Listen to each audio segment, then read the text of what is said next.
চিত্রনায়ক সালমান শাহ হত্যা মামলায় গ্রেফতার অভিনেতা আশরাফুল হক ওরফে ডনের ৫ দিনের রিমান্ড মঞ্জুর করেছেন আদালত।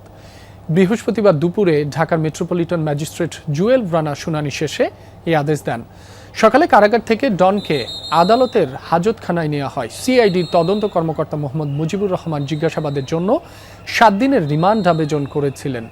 শুনানি শেষে ৫ রিমান্ড মঞ্জুর করেন আদালত। সিআইডির দাবি, ডনকে পুলিশ হেফাজতে নিয়ে জিজ্ঞাসাবাদ করা হলে সালমান শাহের মৃত্যুর প্রকৃত রহস্য উদ্ঘাটনে গুরুত্বপূর্ণ তথ্য পাওয়া যেতে পারে। একই সঙ্গে মামলায় জড়িত অন্য সহযোগীদের অবস্থান শনাক্ত এবং তাদের গ্রেফতারের বিষয়েও তথ্য পাওয়া যেতে পারে। পূর্বে এয়ারপোর্ট থেকে পালিয়ে যাওয়ার সময় আটককৃত একজন আসামি, এজাহারভুক্ত আসামি চলচ্চিত্রের খলনায়ক আশরাফুল হক ডন, তার বিরুদ্ধে ৫ দিনের রিমান্ড মঞ্জুর করে তাকে অধিকতর জিজ্ঞাসাবাদ করার জন্য এবং এই মামলার রহস্য উদ্ঘাটনের জন্য তদন্তকারী কর্মকর্তার হাতে তাকে সোপর্দ করে।